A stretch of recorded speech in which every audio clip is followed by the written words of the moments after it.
วิ่งกูนึกขึ้นมาที่นี่มาจุ่มนี่ไหมแยกไป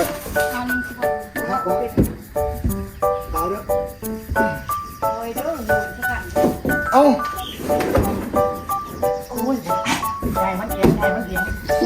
ว้าวสูงจังเลยจับละ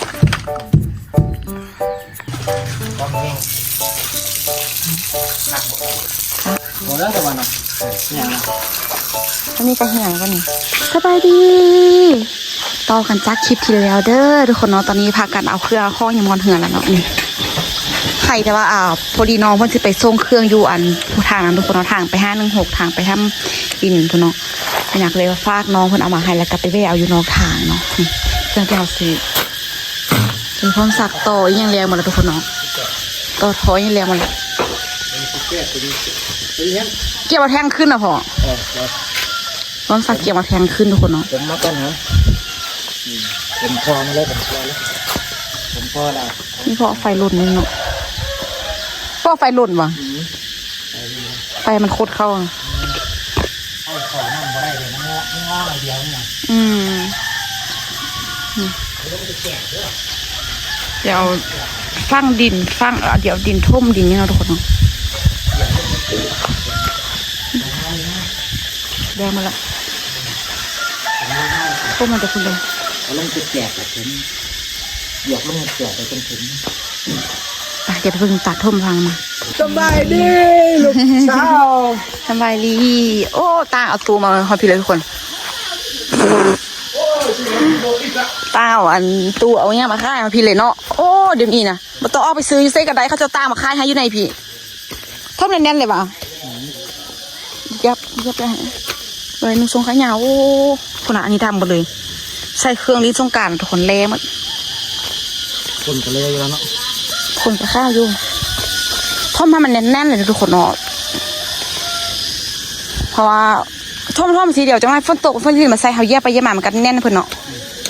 กลมไปกลืนไปกับพื้นดินเลย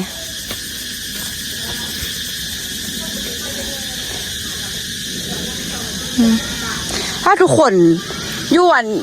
มาเคสตัวนั้นบ่ค่อยเห็นเนาะแต่ว่าไปแถวนะพูนเนาะแถวน้ำคุยแถวตรงเมืองลองซานในแท้น่ะแถวคอนวัดเนี่ยน่ะเขาจะเฮ็ดไร่เลยเนาะเพิ่นเนาะนี่เนาะนี่น่ะแทงนี่น่ะเนาะเขาจะเฮ็ดไร่เนาะแม่แทงนี่เขาจะเฮ็ดไร่ทุกคนอยู่แถวนั้นแต่ว่ามาแถวทางบ้านเฮาคือว่าบ่ค่อยเห็นผู้ใดเฮ็ดน่ะไปแถวนั้นแบบเพื่อนมีแทบทุกร่างเลยทุกคนที่เขาจะเฮ็ดอันแทงน้ำขึ้นน่ะงามขนาดพุ่นน่ะท้องฟ้าทุกคนสวยมากป้าเที่ยวหุ่มขึ้นเลยพุ่นน่ะสวยเกินท่อมนี้ง่ายกว่าขุดอยู่ดอกท่อมนี้นะเอาเพื่อดึงออก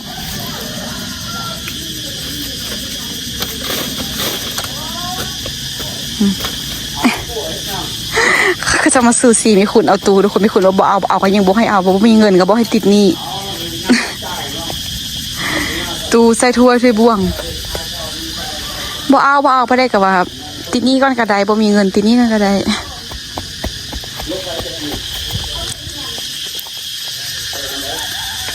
ตูใส่ถ้วยใส่บ่วงบอกว่าเท่าได้คนเนาะคล้ายๆแป๊บพ่อเอาเลยนะโอ้ได้แทงกันนะฮอนนะตีนี้12 โมงอย่างแล้วทุกคนแต่พร้อมสักเกี่ยมยังแรงมาแล้วเนาะถ้าแต่ยกแทงยกยังขึ้นยกแทงขึ้นถึงพูนแล้วกันต่อไปทำลูกก้อนนะพเนาะต่อไปพูนก้อนต่อไปบอลอาบน้ำถ้าแหละยกแทงขึ้นแล้วก็ต่อไปบอลน้ำไหนแล้วก็จะค่อยเปิดน้ำไส้เห็นบ่แต่ก็จังได้น้ำไส้ทางขนาดท่มเลยแล้วปะยกตัวโอ้กับว่ามันง่ายได้ทุกคนเด้อกับการเฮ็ดแทงนี่ทุกคนเด้อบ่หักว่ะเหยียบมันลงเดี๋ยวที่ได้ก็เอากู้คือเอากู้ตัวได้ก็เอากู้นะง่าย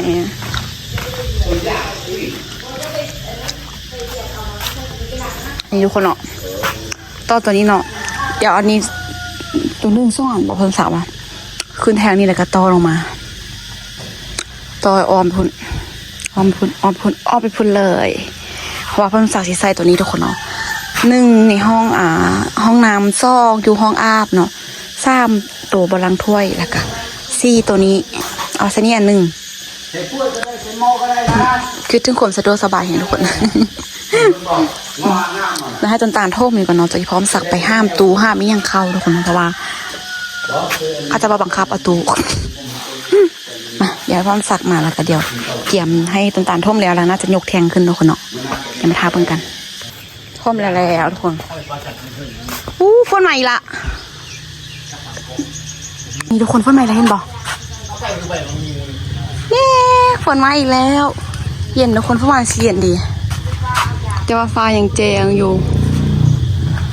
ฝนลงมาเม็ดน้อยฝนย่อยทุกคนเนาะท่มแล้วมาแล้วคนเดียวกินข้าวกินน้ำมาจังมาซื้อต่อเห็ดต่อเนาะพอเดี๋ยวนี้ก็12 โมงเที่ยงละทุกคนเที่ยงละกินข้าวกินน้ำหน่อยจะมาเห็ดต่อ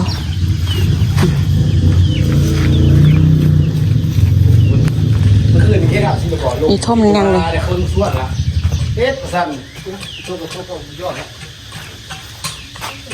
คักแห้งทุกคนเดี๋ยวไปกินข้าวเดี๋ยวไปเฮ็ดกินข้าวแล้วเดี๋ยวมาซื้อต่อกันทุกคนเนาะเดี๋ยวมาทาเพิ่งกันนั่งกินข้าวอยู่ในเหือนฝนตกทางนอกแห้งๆทุกคนเลยมากขนาดเวลาฝนตกนี่บรรยากาศเย็นไอ้ก็กินข้าวกับย่างกินข้าวกับซีนว่ะตามปงคงกินข้าวกับต้อนทุกคนไอ้ก็กินข้าวกับชีนเดี๋ยวเฮ็ดยังแล้วเดี๋ยวพากันออกไปซื้อต่อเลยกันทุกคนแต่ว่าน่าจะให้ฝนซาๆลงหน่อยนึงก่อนเนาะกูกล้าเด็กกูกล้ากินข้าวกับย่างกูกล้าน้ำก็บ่ได้อาบเนาะบ่สบายอีกแล้วเนาะบ่สบายตลอดเลยหยุดไม่ใช่เฮาเฮ็ดฮูบมันแต่ทีแรกเนาะทักนอนให้เอาทักนอนอย่างว่าและว่าเฮาทีแรกผมคิดว่าเฮากันท่าว่าเอาทักนอนนะเฮาไปเฮ็ดทานนี่อันนี้เราได้เฮ็ดทาน11นี้แล้วว่าเพิ่นไปเฮ็ดทานลูกขึ้นปลายปีแล้วกันนั่นแหละลูกตาลเป็นบ้าเป็นซ่าวแล้วก็พอแล้วแหละพ่นมาอีกได้ขนาดพุนาทานะพุนาพ่นถึงเนื้อได้ไหมไม่ได้ป่ะน้ำจนแดงหมดเลยนะน้ำสาดนะจะซียกแทงขึ้นทุกคนที่บอกอย่างนี้1,500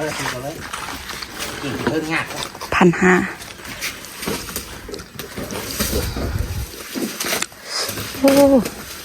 พุนาตกมาแต่พุนาฝนนะทุกคนให้บอกท้องอย่างนุ่มๆเปะจะเหนียวได้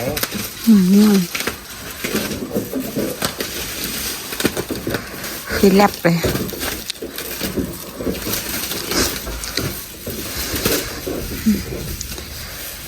ฝนตกเมื่อกี้ว่างแห่ทุกคน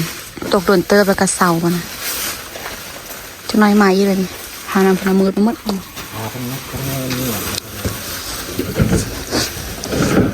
ก็ง่ายเลยเนาะเพิ่งคือว่านั้น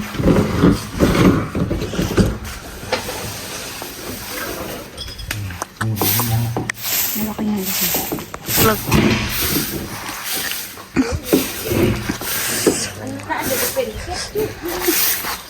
ิกโต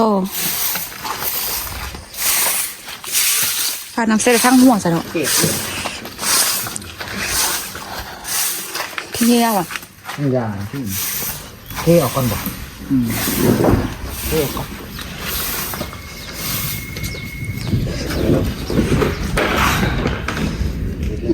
เทลงอีกเทค้อมลงเลยบอกบอกมึงเลยออกที่อื่นด้วยออกตัวสีฟ้านี่นะโอเซตอันอยู่ไหนมันได้ยังโอ้มันเป็นอันนี้ฟ้าอัดมันที่พอมุดออกมากินนะแม่นบอกเซตขี้นะมันซื่อๆเนาะเศษขี้ที่เขาเฮ็ดไหมนะ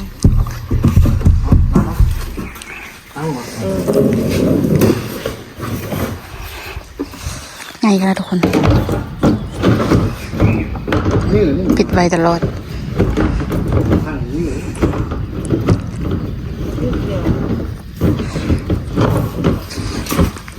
ไม่ละทุกคนเมื่อกี้ปากกาแดดพูดเขาละมาเป็น5 4ทุกคนเขาจะเอิญว่าฝนลาดยางนะ ผู้ใดกรีดยางนี่คืดงมห้อมมาแล้วเดี๋ยวมาเดี๋ยวเสาร์เดี๋ยวมาเดี๋ยวเสาร์อยู่สบายดีคนเรายกขึ้นหน่อยแล้วต่อทอใช่เลย ข้างมารถไปได้แหละข้างมาฟ้าข้างมารถมุ่นบวเขามุ่นบวกยางก็มียางล็อกกิ๊ก ขึ้นเลยปะนี่ไปห้ามันเนาะ ตัวพากันกองมาซื้อที่ผมก็มีจริง มา ยาที่เราใส่ที ใช่ละยืดซ้ายยาวขึ้นเลยบอก ขึ้นไปถึง โจมกันได้หรอ ขึ้นถึงดงคน โจมก้นขึ้นได้ไหน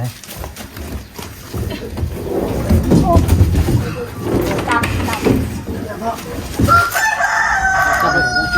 ขึ้นไปที่เขา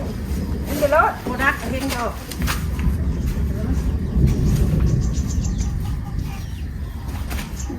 เอาเลยครับ ตั้งขึ้นเลยวะ ตั้งแบบตั้ง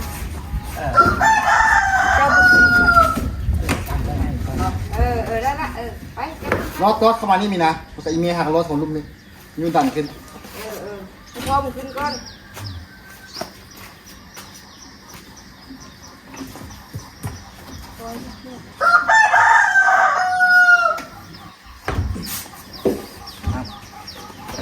ใช่ไหมเช้าเลยเอ้า ฟังได้ละเด้อฟังละเด้อ เอานอนลงก่อนนะนอนเถอะ คอยเด้อมีนาลูกขึ้นไปเถอะช่วยดูสูงอีก พ่อขึ้นเถอะเลยหรือว่าเอาขึ้นมาลูกกับว่าขึ้นไปจับเลยเอาพิมพ์เพิ่มที่เขาจะขึ้น ไอ้พวกการขึ้นจะต้องขึ้นปูพี่อันนี้มาพี่อีก อย่างเงี้ยมาพี่ มีนาขึ้นมาคืนก็พอที่เพิ่ง ยับพอดีเราขึ้นบันไดเรา การขึ้นเวลาเจ้ากิ้งเข้ามาหาเจ้าพี่อีกอ๋อขึ้นได้ก็ตัดคือเป็น มาเลยขึ้นบูเวส ขึ้นบุเวตกัน เดี๋ยวนะ อันให้แค่เมื่อกี้หย่อตั้งเลยเนาะ ขั้นขึ้นบูเวสนะเอาไม้ออกกันย่อตั้งขึ้นเลย แม่เลย ปล่อยไม้ออกตั้งนี่ ตั้งลงมาแบบนี้ ขึ้นบุได้เพราะว่ามันโจเลย แม่ มันพอดีเลยเนาะ ค่อยลงมามีน้ำรถของกล้อง มา น้ำเดินเอา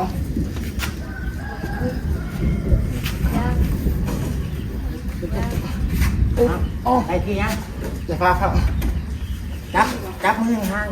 โอ้ยอย่าพาเขามันเพิ่งกัน พาบ่ได้อันนี้นะต้องผู้หญิงผู้นึงขึ้นมาที่นี่มาจุ่มนี่ไว้แยกไป เอานี่สิบอก ฮะเอาเด้อ คอยเด้ออยู่สักกัน เอา โอ้ยใจมันเอียงใจมันเอียง อย่างแล้ววางได้กูเพิ่งมาได้กูเพิ่งแล้วโอ้ย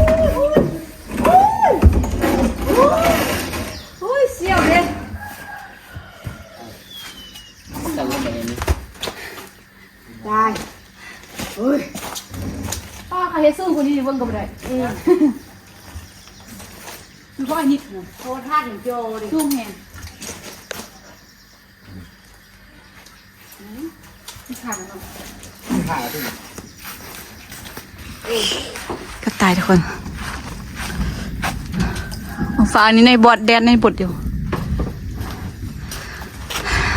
เราก็ตั้งกันไปแล้วทางขึ้น เนาะทางคือวังซุ่ง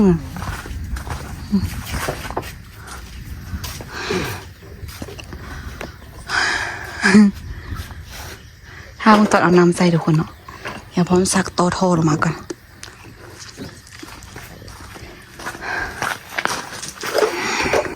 รวมบ่ขั้นรวมเอาขั้นรวมน้ำบ่อยู่เด้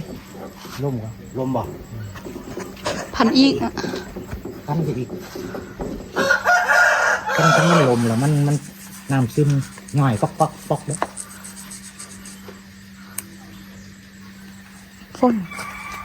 อันนับเนาะ ทานง่ายเติบ ว้าเนาะอะไรอยู่ข้างขึ้นเขาเบิ้งคือน้อยทุกคนแต่ว่าขึ้นไปเบิ้งเทิมมันก็ใหญ่อยู่เขาเบิ้งอยู่ลุ่มเด้ แต่ว่าเขาหมุนฟิตเขาเลยนะ ตัวนั้นน้ำขึ้นนะพ่อน้ำขึ้นตัวนี้ปะ น้ำขึ้นพุ่น ขึ้นเทิงคุณปะตัวนี้น้ำลงบ่ น้ำลงตัวนี้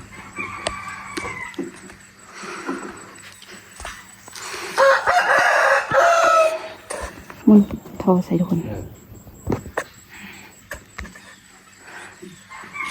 แน่นๆเลยเนาะ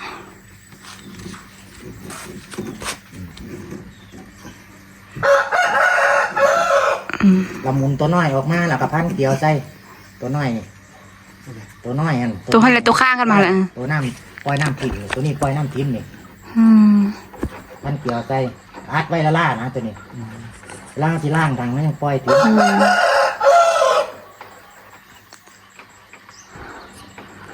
แดดมาฝนตกกระแดดฝนตกกระแดด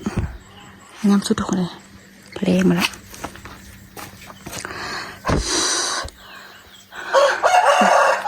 ตานพันกันให้ไปมุนทางเทินกันได้อยู่วะ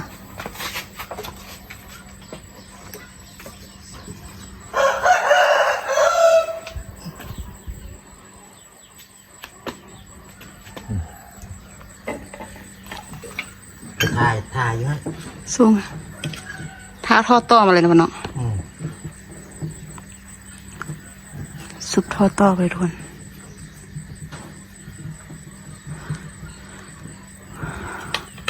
สู้กันนะ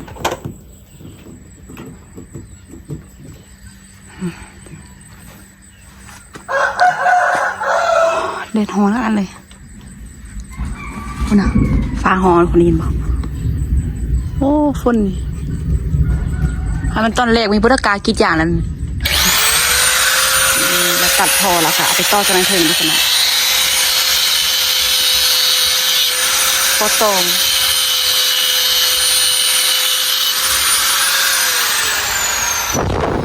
พอดีมือนึงเลยทุกคนเฮ็ดนี่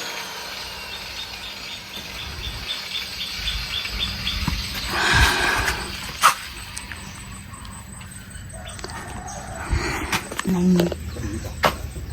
ต่อลงมา อยู่เลยเนาะ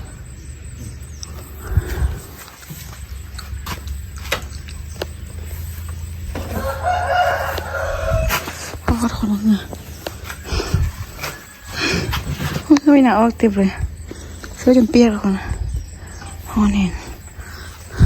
ฮอนวะฮอนบ่ทาต่อทอเดี๋ยวต่อเลยทุกคนนี่ ยับลง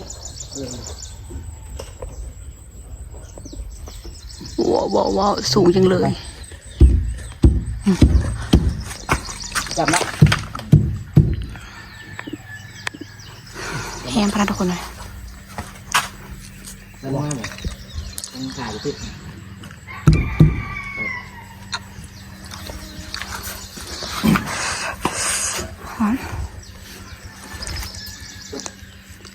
ยังตัวรูปมาเลยเนาะทางถึงได้เนาะ ดูทางมาดูทางมามันได้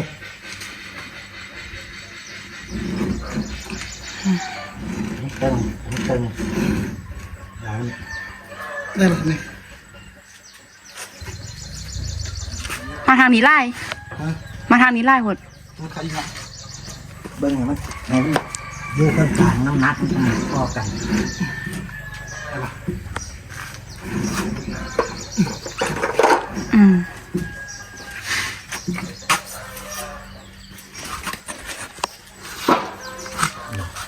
ให้มันอยู่ระหว่างกลางทุกคนเนาะ ได้แล้วนี่เนาะ เพราะว่าให้มันทับน้ำหนักกันได้ อันนี้นะอยู่ระหว่างกลางมัน น้อย ลำนักพอกัน นั่นไปเบืองนั้นไล่บนนี้ไล่พูดเดี๋ยวยังโตทางลุ่มนี่วันนี้ก็ฟังคือกันกับพอทอน บ่อตัวนี้บ่ฟัง บ่ฟังวะ โตไปเลยบ่ ต่อไปเลยเพราะว่าข้าน้ำฟังเดี๋ยวเขามีแนวเฮ็ดแล้วมันจะได้หูอยู่นะ เนาะงานเนาะ เลยบ่ฟัง บ่ได้ฟังคนนี่ซีกอก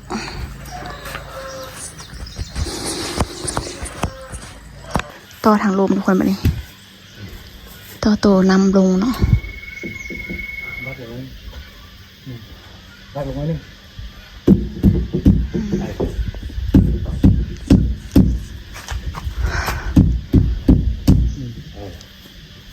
ติดกันแน่นแน่นเลยนะคะโอเค รถมาเนี่ย พอ ดีเลยเนาะท่อตัวนี้ทุกคน ท่อตัวนี้10 เซนพอดีเป๊ะเลย ไม่รู้ว่าสิ เส้นกลางหรอปะ คันว่าดึงมาทางนี้นี่ ดึงให้หนึ่ง บ่ เฮ้ยอย่างนี้เนาะได้แล้วนี่ ดึงแบบนี้ก่อนดึงตีนทั้งจุดตีนทั้งจุด มาที่ ไปล้างลูกดึงอีกเนี่ยมาดิ ดึงตีน ซื้อละ น้องหน้ากันเลย ท่อพอดีเป๊ะเลยนะท่อเนาะ พอง่ายเลยเกือบมันพอ คันดึงมาทางนี้นี่บ่พอให้ได้ท่อนี่ ขันเอามาพี่ผม เนาะเลยซื้ออีกแล้วเลยดึงมาทางนั้นจะซื้อตัวนี้เพิ่มทุกคนเส้น50,000เหมือนกันนะคะ5 เซน พักผ่อนลุกมันก็เฮ็ดเองยกบอลหน้าครับนี่จะบอลต่ำ อันแต่บอลต่ บ่ได้นะเราจะเลี้ยง ำมีแต่ต่อท่อเลยเนาะเลียนท่อนี้มันเอาไปล้างถ้วยก่อนไปดิ เอาสิล้างถ้วยไปดิบ่สูงแห้งเนาะ ต้องทานต้องทังก็ อื ดี ม ปรับเลย ก็ดีเลย ก็ดีงามแล้ว บ่สู้แล้วก็บ่ตามแห้งทุกคนตัวทางนั้นเขาจะเฮ็ดสูงเลยอยู่หั่นน่ะ โอ้ขนาดรับที่ เนาะ เม็ดเลย 4-5 เมตรพุ่นเนาะเนาะ เอาทางขึ้นเลยนะ รักงากันเนาะ เดี๋ยวกับบอกอายุเกยอีกมันนักโคตรสูงอะไรไปแห้งนักหักน้ำหนักหลาย โอเคแล้วทุกคนไปเฮ็ดเบียร์เฮากันป้าทุกคนเลยตัดพามาทีตอนแรงทุกคนเนาะพี่นากับต้นตาหนอนพักพรพ่อสักเฮ็ดอันนี้เนาะก็คือป้อมสักแลนตัวนี้ไปผู้เดียวเลยเนาะว่ามันมีแต่แนวตั้งป้อมสักบอกว่าพักไปพักพรสักว่าผ่านคิดอย่างทุกคนเนาะ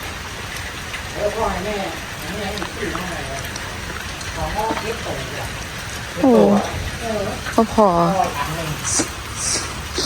ตัวนี้พ่อบ่ได้เลย ก็พออยู่เนาะ5-6 อัน1 2 3โอ้ไม่เป็นไรเนาะทุกคนตัวนี้ขึ้นนี้ทอบ่พออยู่พร้อมสะว่าข้อโตข้องอกับบ่พอไปซื้อเพิ่มอีกเส้นหนึ่งคนน่ะแล้วก็ไปซื้อข้อต่ออีกไอ้พ่อเฮ็ดไปคนในคนนั้นเฮ็ดไปทางบอลล้างถ้วยขอโทษนำที่หมดเลยไปเฮ็ดขึ้นตัวนี้อันนึงเอาไว้เวลาเขาปิดเปิดทุกคนน่ะนี่ตัวนี้อยู่นี่อันนึงเดี๋ยวละตะแพงขนาดเอาไว้ต่อท่อทุกคนเนาะเอาไว้เฮ็ดน้ำเอาไว้ใส่น้ำพันน้ำนี่เอาไว้ต่อท่อมานี่แล้วแบบล้างรถล้างเวลาไปค่ายยุค่ายางมาเนาะอันนี้คักดีทุกคนเลยฝนกระตกว่าเสาเลยทุกคนตกตั้งแต่ตอนบุหูตกแต่ตอนได้เดี๋ยวเพราะว่ามีนาเขาเป็นมีนาไปพักผ่อนไปนอนประมาณ2 โมงนี่แหละทุกคนตอนนี้4 โมง5 โมงอย่างละ5 โมงแรงละตัดออกก็มีทอยเนาะตัวนี้ไปนี่แล้วก็ตัวนึงพร้อมสักดึงต่อไปเลยเนาะแล้วก็โค้งไปหั่นอย่างในห้องน้ำอีกอย่างโตนในห้องตึกอันนึงทุกคนเนาะเพราะว่า4 อันเด้1 2 3 4 บอลเดี๋ยวคนเบิ่งฝนตกบ่เซาเลยคุณไปซื้อเมื่อกี้อีกโอ้ทุกคนเลยหมดล่าแหงเลยอีลี่คันตังมานับไส้มายิกมาย่อยยังงั้นหมดล่าอีลี่ทุกคนเลยเพราะว่าเราเที่ยวไปซื้อตลอดเนาะเมื่อกี้ก็ไม่คูณไปซื้อมาอีกตอนนี้ไม่คูณน่าจะไปค่อนเนาะเดี๋ยวมีนาซิมาเกียมเฮ็ดแนวกินตลอดเพราะน้ำสักกันยังเฮ็ดตัวหานั้นอยู่ฝนตกไปเสาร์คนรู้ว่าสิได้กรีดอย่างหรือบ่มือนี้นะมืออื่นแสดงเนาะเพราะว่ามีนาเบิ่งหน้าอย่างน่าจะบ่แห้งทุกคนเนาะเพราะว่าฝนกระตกตอนบางเช้าตอน7 โมงนี่ตอนแม่นตอนนั้นกระตกตกตอนว่างเช้าตอน4 โมงเช้าเนาะแล้วก็มาตกบางส่วนนิดนึงแล้วก็มาตกตอนนี้ก็คือบ่แทบจะบ่มีแดดเลยทุกคนบ่ฮู้ว่าหน้าอย่างสิแห้งตอนได้เนาะบ่ฮู้ว่าหน้าอย่างมันสิแห้งตอนได้เลยไปเดี๋ยวมีนาไปเก็บเฮ็ดแนวกินแล้วเดี๋ยวมาถ้าเบิ่งอีกเทื่อนึงทุกคนเนาะถ้าตอนเบิ่งพอส้มสักต่อยังแล้วละเดียวน่าจะได้ปืดแล้วก็สิได้น้ำใส่เลยเนาะเพราะว่า เขาดึงไดตัวเก่าออกทุกคนเนาะเขาดึงไดตัวเก่าออกแล้วเดี๋ยวมันซีน้ำเขาจีใส่บ่ได้ขนาดเขาต้องแบบต่อขึ้นนี่ก่อนทุกคนเนาะต้องเอาน้ำขึ้นก่อนเนาะไปเดี๋ยวมาทาเบิ่งกันทุกคนพอปั๊มน้ำสิเต็มแล้วเนาะไม่คิดว่ายังไม่ทันได้ปั๊มเธอเต็มแล้วฉันพอนะล้นลงมาเลยเนาะแสดงว่าคันเปิ้ลนี่ออกเลยบนน้ำนี่แม่บอกคันเปิ้ลตัวนะฮะนะหัวมันหันออกเลยบน บ่ นี้ ซึมที่ห่อ ตัวว่าเท่าหันบ่ซึมแล้วมันก็น้อยดีกว่าน้อย ยากเนาะ ย้อยก็เด้เห็นบอก แต่เพิ่นน้อย ย้อยได้หนึ่งอยู่เป็นตัวห่อบ่อยเหมือนย้อยนะที่ไหน ตัวอัดเนาะ แม่งย้อยได้หนึ่งสังเกตเบ้างดีๆนะเห็นบอกมันย้อยนะ แต่พอเขาเสียงเห่าใบน้ำไปเลย เนาะโอ้ตัวซีหมดแต่ก็สะดวกสบายอีดีทุกคนแบบว่า อันนี้เจ้าเชื่อแบบเปิดได้ประเทศก็ลืมเปิดได้ลืมปิดได้เนาะอันนี้ว่าเขาเปิดเขาอ้ามาก็ปิดพร้อมเลยนี่สินะ ไป เนาะพร้อมสักไปน้ำสิเต็มปิบแล้วว่าสันจะล้นเลยยังคิดว่ายังบุทันได้เอาใส่เถื่อมีแต่ท่าเห็ดอย่างเงี้ยแล้วก็เปิดใส่ได้เลยเนาะนึงเนาะพ่อเนาะมีแต่ท่าให้พอโตหัวก๊อกเนี่ยแล้วก็เปิดใส่ได้เลยเนาะ เก่ง พร้อมพร้อมสักไปเอานันทิมเลยค่ะนะพร้อมสักท้องน้ำอยู่อันนันทิมเลย เบิ่งจะได้ ก็จะไปใส่ยูนาวะโอ้พร้อมสักจะไปใส่ยูนาทุกคนเพราะว่ายูนาน้ำสร้างมันแห้งทุกคนตอนใดแบบตั้งเข้าไปนะสลิปตั้งเข้าไปพร้อมสักก็ตั้งเข้าไปตลอดเราจะว่ามันก็ยังไม่พอใส่ทุกคนเพราะว่าได้ใส่น้ำกรดแล้วก็ใส่ท่านใส่นี่ทุกคนเนาะให้เป็ดให้ไก่เนี่ยสินะปะเดี๋ยวไปเห็นในกินกันทุกคน เดี๋ยวมาท้ามันก่อนแล้วกันเนาะแล้วเดี๋ยวมาเปิดน้ำนี่ยังใส่กันไฟดับพอสั่งยังไม่ได้โต้สำหรับทุกคนเลยไฟดับแล้ววะให้โต้ไปได้เลยอย่างที่ซ่องกอกนี่ก็ห้องน้ำซ่องกอกพัดไฟมาดับก่อนลองเปิดมาทุกคนเพราะว่าตัวนี้ยังไม่ได้ซุบหัวกันเลยว่าเพิ่งได้อัดไว้น้ำบ่มีน้ำทุกคน ต้องเปิดให้ ได้อยู่เนาะคันปิดตัวนั้นมันสิบ่ทางออกว่ะ ต้องค่อยๆเอาเปิดว่าวมันค่อยๆเอา แห้งๆทุกคนเปิดเมื่อกี้เดี๋ยวว่าทางออกเลย เปิดแห้งๆครับ แห้งได้เนาะทำไมพ่อน่ะเอาไว้ทางนี้ทางออกมาโอ้ทางนี้ทางออกพอ นี่พวกพอบ่อยู่น่ะ มัดไม้ดูมัดไม้ดูมัดไม้เปิดว่าวมันค่อยๆเอาต้องเปิดจากมันแห้ง ทางออก มันพอไงได้ลงมา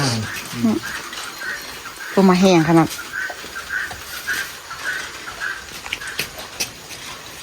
ไทเกอร์ได้ใช่ป่ะเปิดดีเนี่ยไทเกอร์นะปิดเปิดอย่างนี้เลย ก็จะแก่ ต้องมาเล่นเข้าเงินต้องมาเข้าเงิน งอนมาได้ใส่แรงเขาเงินก็เกือบมีแรงกับมาสิ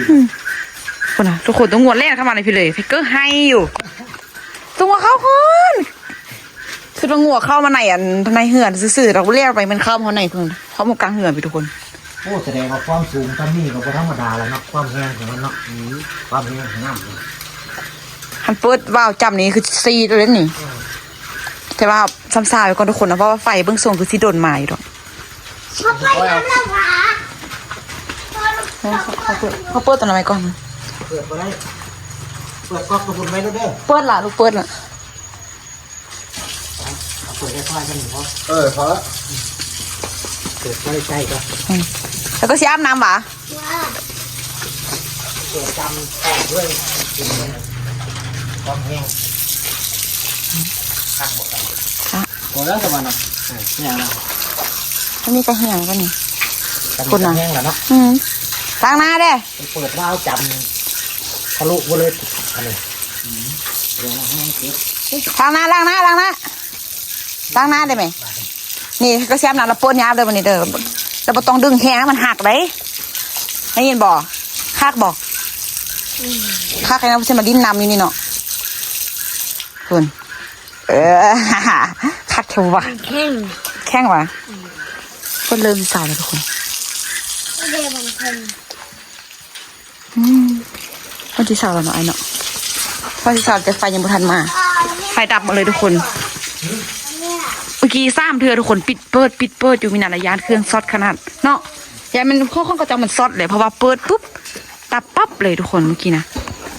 เรียบร้อยทุกคนเนาะถ้าจะใส่ตัวนั้นเปิดน้ำใส่เลยล่ะ ก๊อกนี่เดี๋ยวเปิดนี้ก๊อก แห้งอีกก่อนปดในเดียวหนึ่งเนาะ เปิดวาล์วน้อยเดียวเนี่ย ก็เห็นทุกคนยินได้เกินฮักได้เกินเด้อบ่ต้องหวังเลยพุ่นล่ะ ยังไม่ได้เปิดจำเลย หัวพกงไอ้ที่แดนเขาเมื่อกี้ ว่างั้นเปิดต้นลิฟต์เปิดรถเลยเนี่ยคุมทะลุเลย